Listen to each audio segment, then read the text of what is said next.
Welcome to the Modern Real Estate Investor Podcast, where we interview the biggest and most successful real estate entrepreneurs, investors, and capital raisers in the world to provide you with the tool sets, the mindsets, and the skill sets to help you conquer yourself, your life, your marriage, and use real estate as your wealth creation vehicle so that you can live a more successful, happy, and fulfilled life of growth and contribution.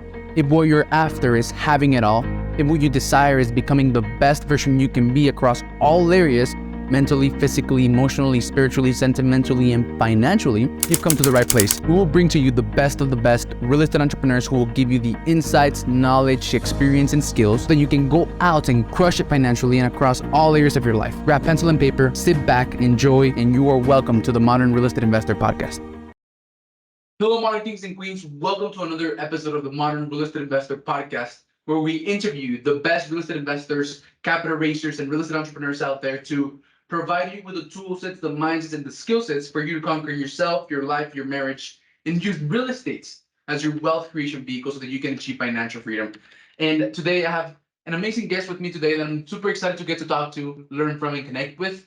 But before I introduce this modern king to you, I just want to ask all of you for a favor. I want to ask you that if you get something out of this interview, if you get some type of value, a mindset shift, if you learn a new skill, if you get a new insight, if you get some motivation or maybe some inspiration to go out and keep on taking action to move forward towards your goals, I want to ask you to please share this episode. Share it with some of your friends.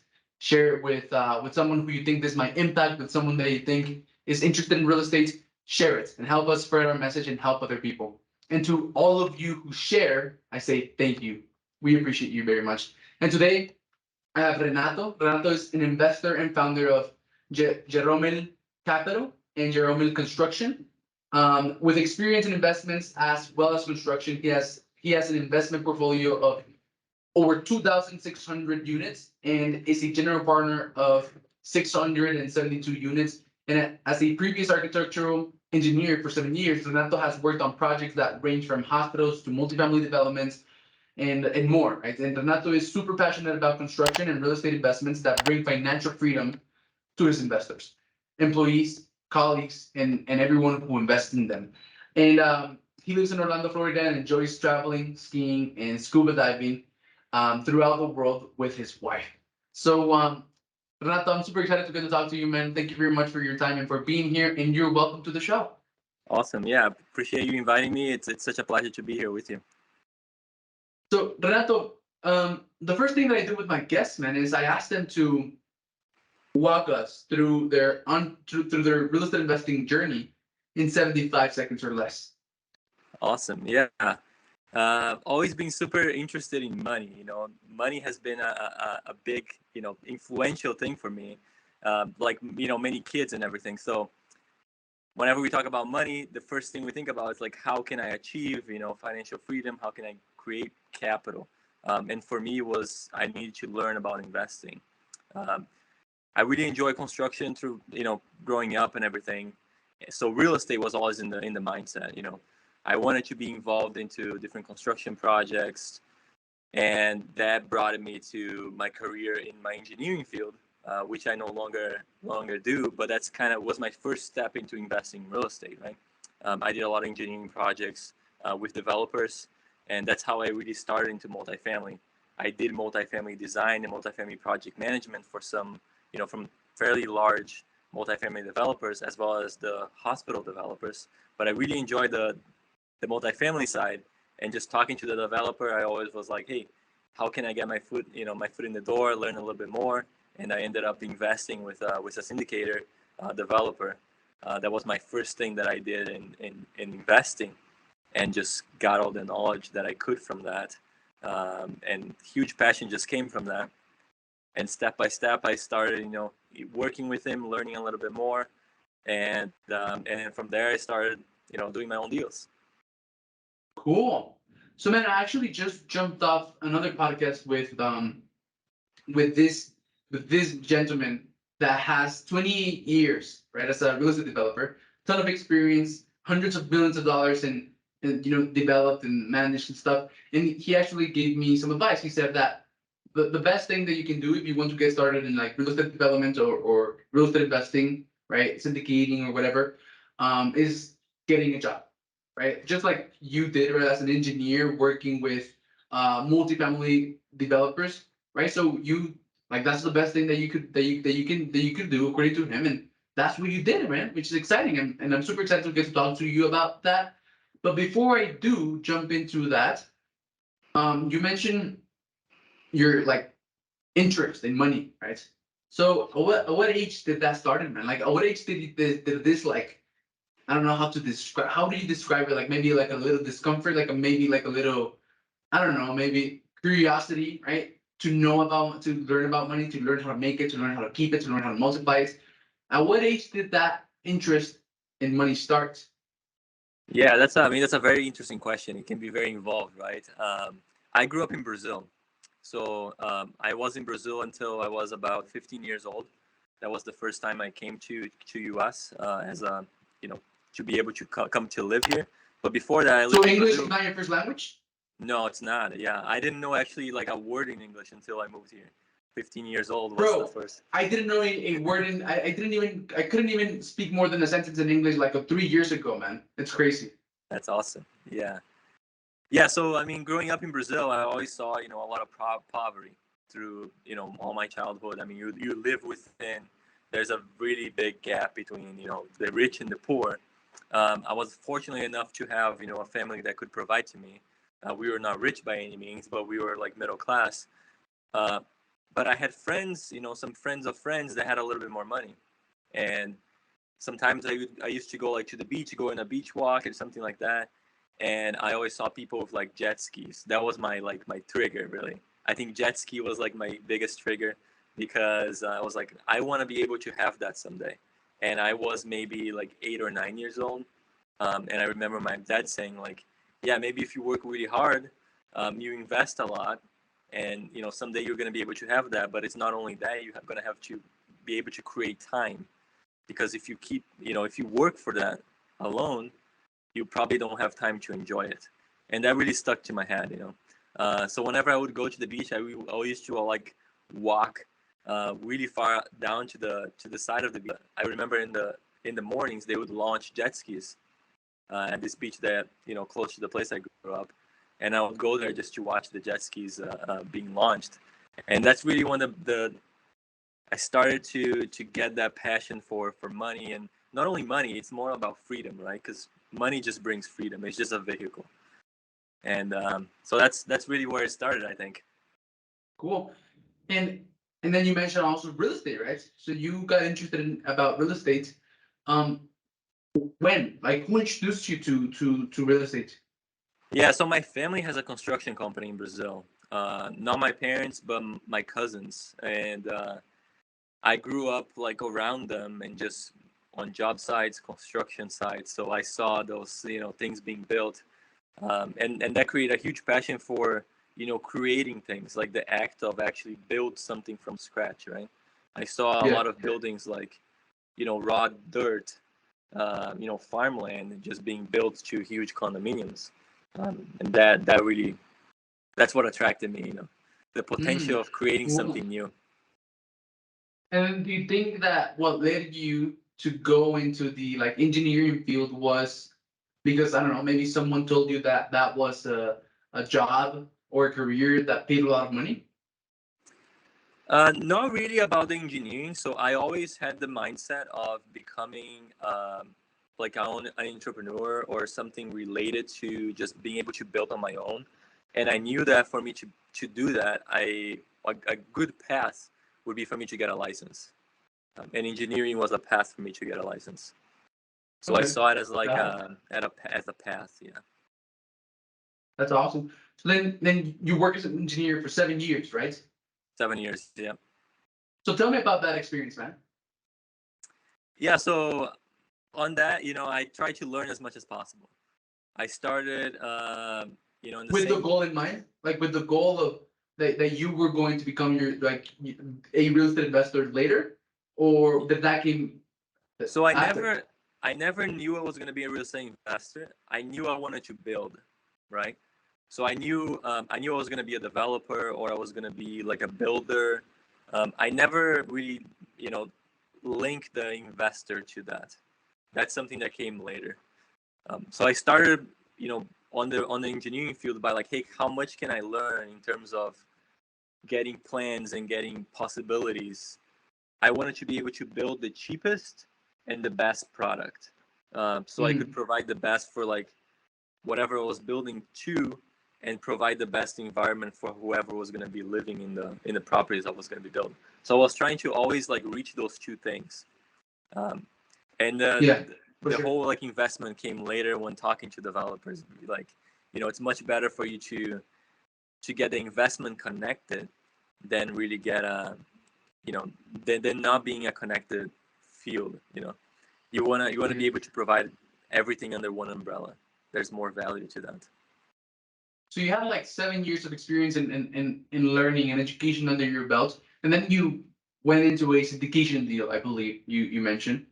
Um, but that came after investing into someone else's deal, and then I guess you experience how it feels to like receive cash flow, to receive to receive money every single month, like a check or whatever, and then yeah. So like walk me through the jump, right? So like how did you make that jump of you're working as an engineer, and then boom, you know what? I'm gonna get on the other side, and I'm gonna start investing, right? And I'm gonna start my own company. And you're gonna so how did you make the jump into that journey, man? Yeah, that's never an easy jump to make. You're never ready. You're never ready to make that jump. And what really created you know the courage for me to do the jump was first investing passively, like you said. So within about I think it was almost 5 years of me working, I had enough money saved up that I was like, I want to do something with this. And at that time, I had money in the stock market, which I don't anymore. I only invest in real estate right now. But at the time, I did have some money in the stock market. I had some money in like a 401k, which I don't have it as well. And I was like, I found a good real estate investor, and I was like, I want to be able to learn as much as possible from you. Like, how can I mentor you? How can I get a mentorship from you or not? And he wasn't available to do that. But I was like, how about if I put money on your deal? Would I be able to know everything that's going on? And he's like, yeah, 100%. Like, we're open to all our investors, right? So that's what I did. I closed my 401k, grabbed everything I had in the stock market, and put in that one deal. And then for That's the awesome. next 3 years, I learned as much as I could from that. So that was a big component of you making the jump, and I really like that, man, because I interviewed someone else whose actually entire strategy behind raising capital is that like his story is pretty similar, right? So he invested into another real estate investor, and then he saw, and then he was able to get connected with a real estate investor, have a lot of time one on one, and he had the opportunity to learn a lot, and and then he experienced what it feels like to be like a capital investor, right? And receive money from the money that you put into the deal, and that gave him like confidence, right? Because he's like, damn, this changes lives, right? It's like, I want to change lives. And his whole strategy behind raising capital is that his ideal investor is like an aspiring real estate investor, right? So someone who is thinking about that but isn't entirely sure yet. And then he tells his story about how he made the jump. The way that he made the jump was by investing in someone else's deal, and learning it as much as he could from that person, and feeling how it feels to receive money from that investment, right? So that's his entire strategy. That's how he bases his ideal investor avatar. So that's really cool, right? So you have an incredible story that you may be able to use that as well. Who knows? And then what are some things that you learned, man, through all of those years of like experience being an engineer, all of those years, in construction sites, all of investing into a deal that wasn't your own. What do you think were some of the main things that gave you the courage to actually go to the other side and become a real estate investor yourself? Yeah, I mean, the main thing would be surrounding yourself with people that are where you want to be. I think that's you hear that from a lot of people, and it's 100% true. I mean, you have to be surrounded by people that are where you want to get, because that will create a huge amount of courage for you to take that leap, right? And then not only that, but you have to invest in yourself before you invest in anything else. I think that was, I invested in a deal, yes, but I invested in a deal to gain knowledge. I did like a double. I was not only getting money, but I was also getting knowledge from that person. You killed two birds with one stone. Yeah. Exactly. And I still invest in myself. I think that's the main thing. You want to invest in yourself. You want to listen to this kind of podcast so you gain the knowledge that you can be confident to take leaps. And you're going to have, the leap from a W2 to a full-time investor is one leap that it looks like a huge leap whenever you take it, a huge jump. But you're going to see that as you start to grow, as you start to do different things, there's always going to have different jumps, some small, some very big jumps. You got to get comfortable with the uncomfortable. Nice. So now you have Geromel Construction and Geromel Capital. So what is it that you got going on right now, man? And how long have you been, doing this on your own? Yeah. So Geromel Capital, we've been a company for just over a year and a half. So we buying properties, syndicating, raising capital, and working mainly in the construction side as well. So usually when we come into a deal, we focus on the construction because I have a lot of knowledge on that, and I love that process, right? So you gotta do what you enjoy, and I really enjoy that. It's true passion. So I focus on that. And the Geromel construction side, kind of it's goes hand in hand in the construction piece of it. Right now we're working on some developments. We haven't done one yet, but we're very close to getting some things in the works here for new development. Cool. So what are you looking to develop? Multifamily. We'll focus on Multifamily? multifamily. Same kind of asset classes we buy, we want to build. Cool. So tell me a little bit more about this development that you have going on. Yeah, so I can't share a lot of it yet because it's we have like LOIs and PSAs in the works. But basically, it's a multifamily community, over 100 units. We always want to be above 100 units. All our deals right now are above 100 units. From a management standpoint, we enjoy that, and gives us scalability. And the project is we're providing the best price so that we can give the best to the investors, but at the same time, my other goal was to provide a great place for people to live, and that's we're looking to achieve on that. I like that. So you have a lot of experience in construction. So what is it that you take care of? Like, what is your main responsibility in the day to day? Yeah, so usually I look at like scheduling, so project management. So let's say in the buildings that we're currently managing, right? So we look at a lot of the construction budget. How can we remodel units to get get the best return basically for our investors, and at the same time create a good environment. So we're looking at, okay, let's if we're going to place different countertops or different flooring, what's the cost of that and how that's going to offset in terms of your rents. So what's going to make sense for us to spend money on so that we can get the best return for our rents. So I do a lot of that background. That's on the development side, right? So are you partnered with someone else who focuses on like raising capital? Yeah, we have a few. Usually, like the whole team works on raising capital. I raise a little bit of capital from Brazilians since I'm from Brazil. I always wanted to, get the opportunity for the people in Brazil to invest here. So that's what I focus on. But usually everybody in our team, independent of what you're doing, if you're doing asset management or if you're doing the construction management like I am, everybody stops, raises a little bit of capital. But capital is something that, we always need if you want to keep doing projects. So it's something we're always open to partnering people to raise capital. For sure. So what structure do you use to raise capital? Do you use like a fund, or what do you use? Yeah, we usually we do a fund or we do just syndication structure depending on the deal. So we go a 506B or a 506C. We're getting a little bit technical, but one of those structures we usually the ones that we go for. Cool. So man, I'm in Guatemala right now. So I'm Mexican. I was born in the U.S., but grew up like going back and forth in Mexico to the U.S. and now I'm in Guatemala, right? Like for a twist of life.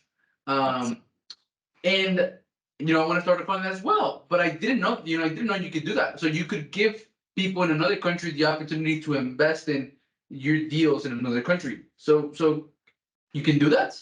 Exactly. Yeah. Yeah. So you can set up your structure so that you can have international investors invest in your deal. So right now we have quite a few of the majority of our investors in all our deals are Brazilians actually. So friends of friends and family. I always wanted to give the opportunity to some people I knew in Brazil, and I figured out a way to create that structure so that people are able to invest in the deals here. That's awesome, man. Thank you very much for the information. Um, so let's see. Great. So then on the so a year and a half you've started Jeremo Capital. Was Jeremel Construction a little bit older? Did that came first? No, Geromel Capital came first. Geromel Construction is something that we are slowly building up. We want to be more based off in Florida because I'm in Florida now. So working on all the licensing and all that. Florida is a little strict for the licensing piece. So it's something that we've been working together in terms of our renovations, Yeah. and that we're doing right now. But in terms of the development, it's something that we're still going. So it's a fairly new company. It just started like mid-year last year. So it's not a year old yet. That's still in the Cool. So you're just making the leap into developments then, right? I exactly. am as well, man. I am as well. So share with me, I don't know, share with me like because I believe that I can see how you are, you're motivated to go into development because you know a lot about construction and you have a lot of experience and you're an engineer, right? I I am none of that. Right? And I don't know anything, man. The only thing that I do know is networking and networking with high net worth people and raising capital.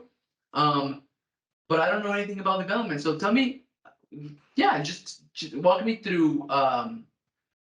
Maybe how can I ask this? Walk me through your perception on real estate development and what is motivating you to go there. What is like the day to day look like? Yeah, tell me Yeah, about that. definitely. So the first thing I want to say is like, not only you but anybody listening. A lot of people say like, "Hey, I don't know enough about this. Like, I'm not gonna get started because I don't know enough." Right? So it's you never gonna know enough until you start doing it, and that's a Yeah. very interesting point, right? So it's like the first thing is you want to have the do you have some type of passion or do you have interest in something? Like it seems like you have interest in development, right? So it's like, how can I get it started on that? You know, and for any deal, development, any real estate deal or anything else, you want to always be able to bring value to whoever you are being partnered with. So you can bring value by relationships, marketing, raising capital, uh, talking to people from the capital side, talking to people for the renter side to actually be able to rent units, right?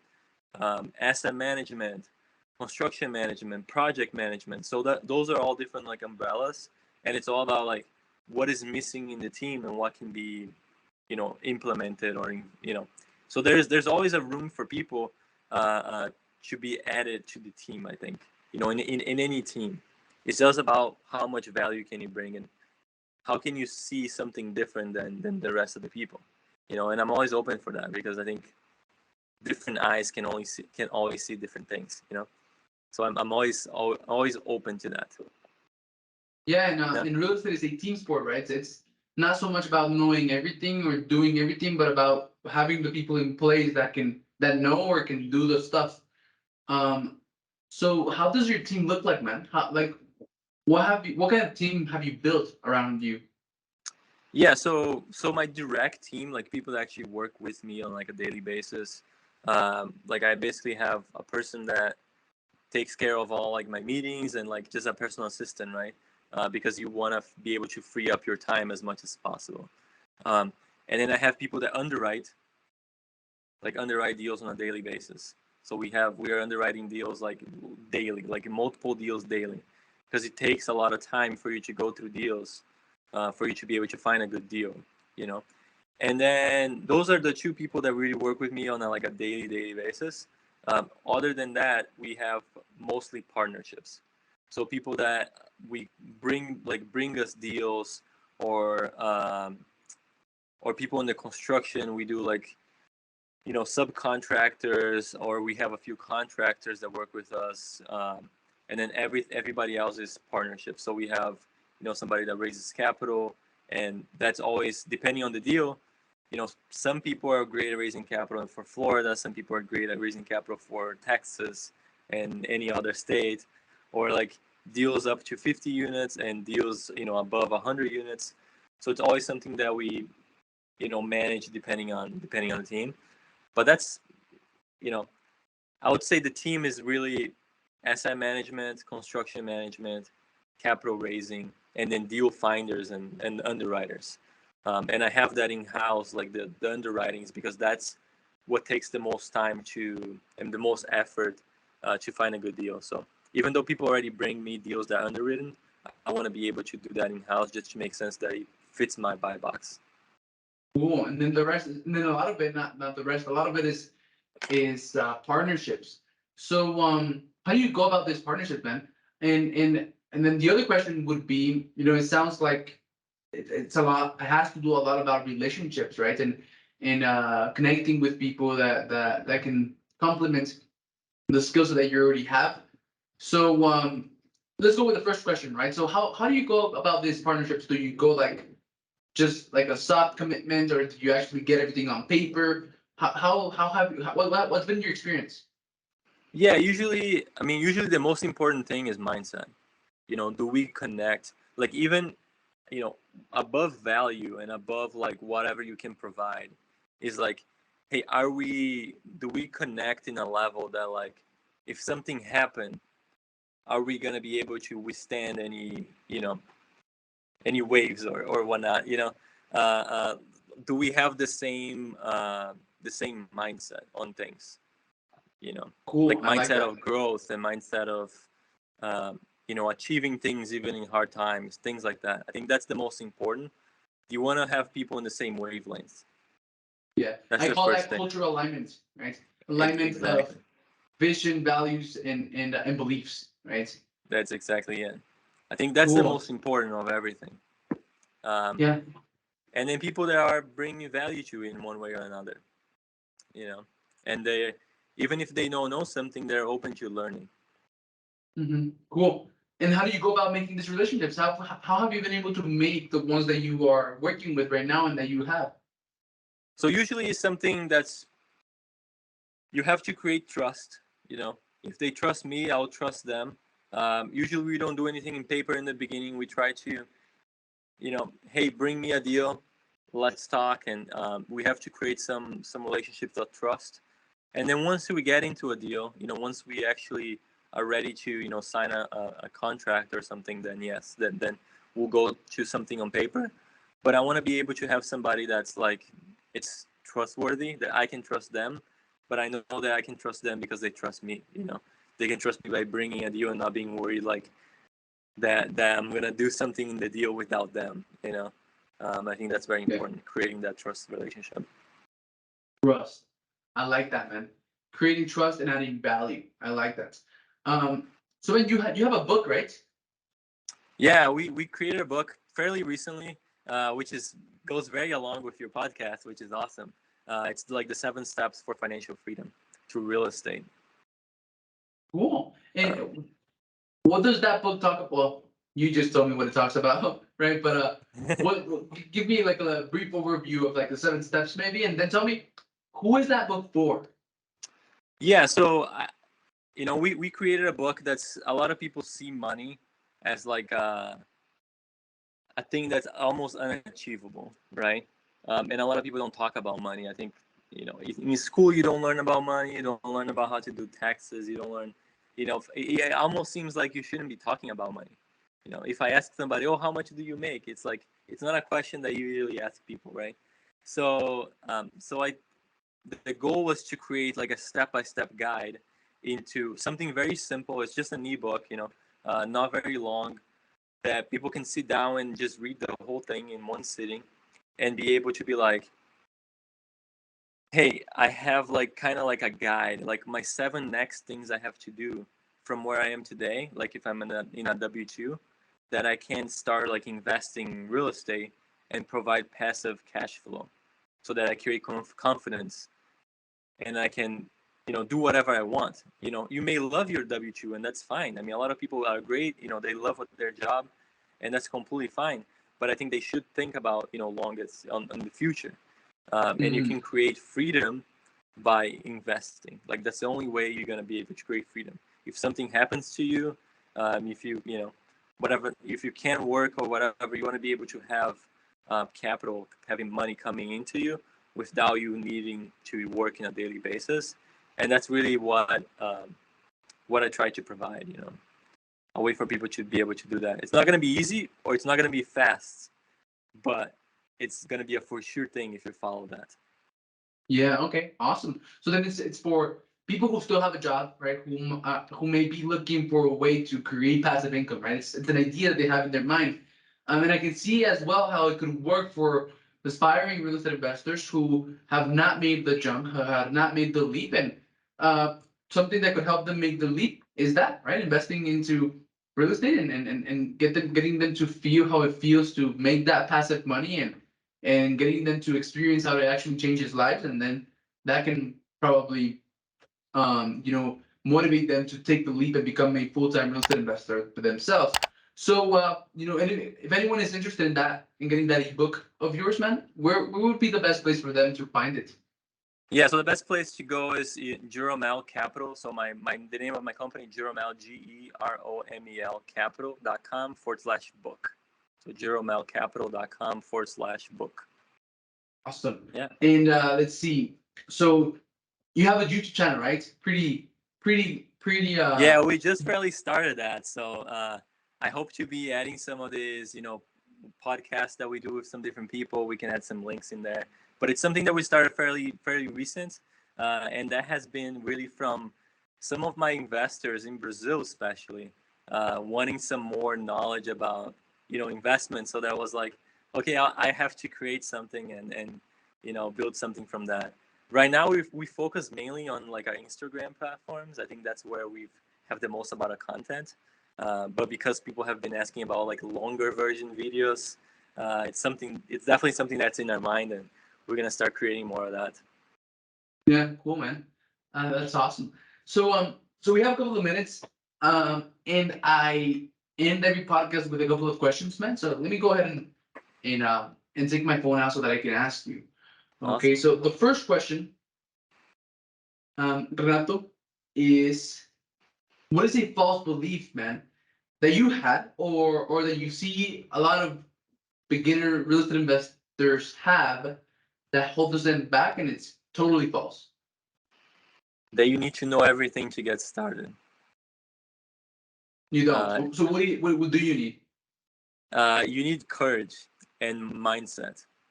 And sounds very simple, right? It sounds very simple and almost like unachievable.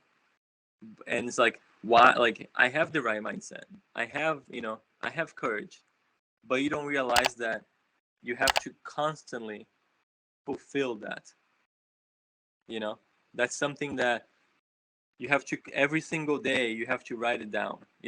I write it down. I use a book that I literally write it down, like what I'm grateful for every day. What I'm grateful for, all my my top people, like my top connections, and I write down all my goals. I do that every single day, sometimes twice a day, because you forget.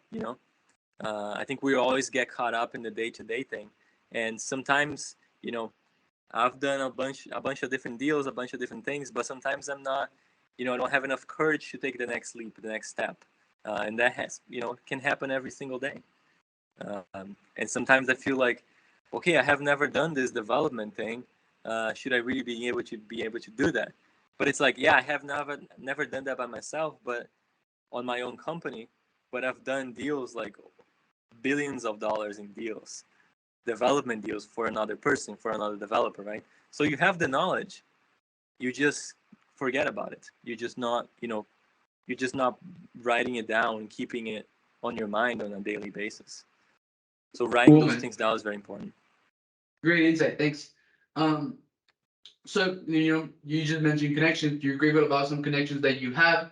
So building relationships and networking is key, right? To be successful in the real estate investing game, raising capital, finding deals, and all of that. So, what networking strategy or advice can you give on that?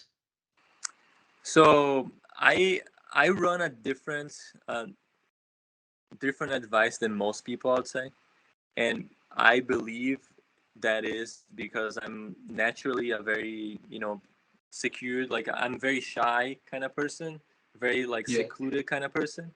Huh? So usually I do go to a lot of meetups. I do go to a lot of meetings. I think that's very important, and I try to talk with a lot of people, but I try to create very specific connections. And usually it's people that I can personally bring value to and people that can personally bring value to me. Ideally, somebody that can do both. You can always have that same two-way street, right? So instead of like trying to reach as many people as I can and going like wide, I go very narrow. I use You're the specific. I call the sniper. I'm the sniper connector. I like that, man. I love that. Yeah, I love Yeah. that. So So, I spent a lot of time as an entrepreneur. I spent a lot of time just, shotgunning, right? Like just seeing what would stick to the wall, and it was a lot of work, man. And I don't really like to work hard. I mean, I can work really hard. Like I have the potential, physically, mentally, emotionally, I have the potential to work really hard, but I don't think I like that. Um, so for example, like one story that I can tell you that I'm gonna tell it again. I've told this story on my podcast multiple times, but I'm gonna tell it again just so that it sticks, right? And it was that I learned what actually, and you mentioned, right, narrow. So a lot of people don't, when it comes to marketing, a lot of people don't narrow down to like their specific type of people that they want to talk to because of scarcity, man. Right? And they want to serve the entire world. So that was me, right? I was trying to serve everyone. So my marketing message was basically for everyone, right? yeah, And that was because of fear. It was because of scarcity, because I thought that there wasn't enough, right? That if I narrowed it down to a specific type of person, there wouldn't be enough for me, which is completely false. And I knew, this concept of your ideal client avatar, right? I've read a bunch of marketing books, I've taken courses, I've listened to a lot of podcasts, and I knew about this information intellectually, but I didn't understand it, right? And I understood it once and for all. Like one time that I like threw an event, like a live event, in-person event for 100 people, and I on my local city, there were a bunch of billboards around the city with my face on it and stuff. And the event failed, right? So it was for 100 people. I paid for the breakfast, for food and stuff. Then a dinner party, and it failed. It was for 100 people, and about 15 people went, right? So complete failure. It was cool because I had the courage to go and do it.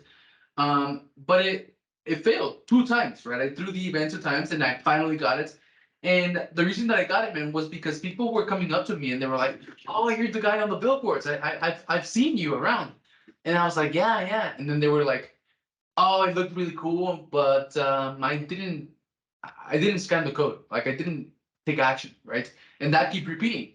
And the reason that was happening was because my message was for professionals, and entrepreneurs, and basically everyone, everyone that had a pulse, basically, right? And I wanted to get them in front of millions of people and help them make millions of dollars. So it sounded cool, but it wasn't a good message that resonated with a specific type of people. So it didn't make them move.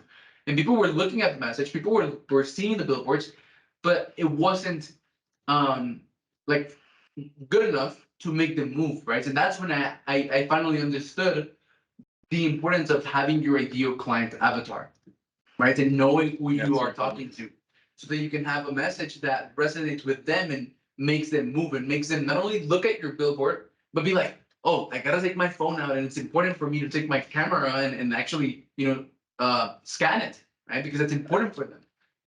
So that's when I understood, man. And I really like that, right? And since then, I've had a more sniper approach to everything that I do in my life. So I'm the type of person that I would, I have a project in front of me and I just dive into it, right? I'm that type of guy. I just take action. Like I really don't need courage. I really don't fear anything. And there's just an idea, and I'm like, let's go, right? Without first taking a look at it, planning, getting organized, right? Um, and that has caused me to like if I'm building, there's this saying, right? I rather measure twice and cut once, right? So I'm the type of person that would, oh, you need to cut that, right? Let's cut it. That type of person, right? But now, ever since I got that lesson, I've I've like grounded myself a little bit more, and I've taken the sniper approach a little bit more, and I plan and I organize, not because of lack of courage or lack or insecurity, but because I'm complementing my other skill set, right? Mhm. So I like that, man. And I know I went on a tangent there, but No, that's it's a great. I pretty mean, important lesson. yeah, I never thought about it in the marketing side, but that's so true. I just use that methodology because it's what works for me. I think it's Yeah. great that people on on the networking side, some people are great at talking to a bunch of people and they're just good at it. I just never been good at it. But from a marketing standpoint, that's so true because it works the same way in marketing very, very, very well.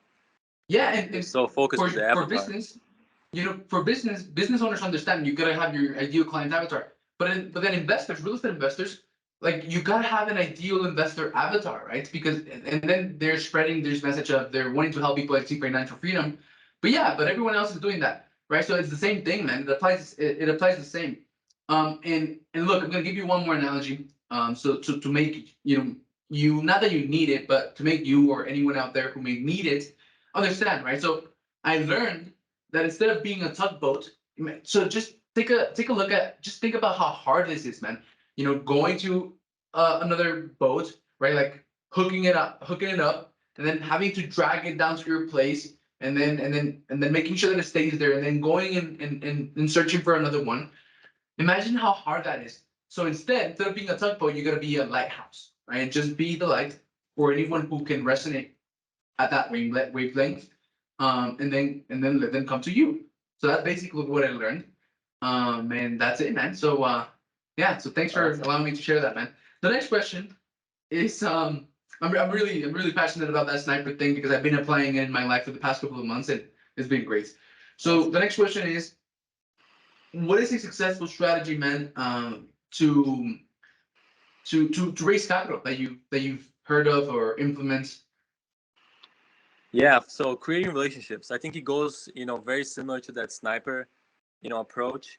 Um, it's not a sales, raising capital is not a sales. It's not like you're making a sale, I would say. You're creating a relationship. You want to build trust with the person before they invest with you. They're not buying a product. They're usually investing a significant amount of money, right? Our average investor this day is about 250,000. So it's a fairly, high level investor, and they're not gonna write $100,000 check with like one talk. You're not gonna call somebody up on a cold call and say, "Hey, invest 100 grand with me." It's not gonna work that way. So I think it's the first thing that you have to do is ask questions. Is the investment right for them? How can you bring value to them? What do you have that other people don't have? And if they resonate with you, um, they will be write a checking for you. But you have to be able to create that trust before you do it. I think that has been the biggest key. Awesome, man. So that's it. I really enjoyed this episode, man. Thank you very much. Where would be the best place for people to find you if they want to learn more about you, about your investment fund that you have going on, your real estate development that you have going on, or they just simply want to talk with you? Maybe they think that you're a good partner, right? Good technical partner on the development side or whatever. So yeah, where can we find you, Renato? Yeah, so Instagram is where I'm the most like active, I would say. Very easy to Renato Geromel Jr for Junior. That's my Instagram. The easiest way to find a bunch of things about me or whatnot, just go to our website, jeromelcapital.com. You'll be able to find there. And if you download the book, I'll make sure to reach out to you, just say hello and then see how you thought about the book. So jeromelcapital.com/book. We're definitely gonna get contacted that way as well. Awesome, man. That's great. So thank you very much, man. It's been great. And do you have anything else you want to add? No, it's just great that you're doing this. I love people that are open to listening. I think you are able to learn you're able to learn so many things from different people. And usually, you're able to do everything. You're able to do anything, just not able to do everything. So, go out there and learn, and love that you're doing this, and love the people that watch this kind of things, because that's how you build the knowledge to take the next leap, next step. Awesome, man. Thank you very much. I'll see you later, okay? Take care. Thank you. Thank you for listening to the Modern Real Estate Investor Podcast. We want you to know that we love and appreciate you, and we're super grateful about being part of your journey of becoming a successful real estate entrepreneur and having it all. Please share this episode with a friend who you think will be impacted positively. Send it to someone who you know is interested in real estate and dreams of having it all and being the best they can be across all areas. And if you thought this episode was really valuable, share it on your social media as a post or a story. We have a special gift for all of those who contribute to the Modern Kings and Queens movement. So for those of you who decided to share this episode and help us spread our message, send me a message letting me know on any social media platform at Alex Ramirez, the Modern King. I have a special surprise for you. Thank you for watching, and I'll see you later.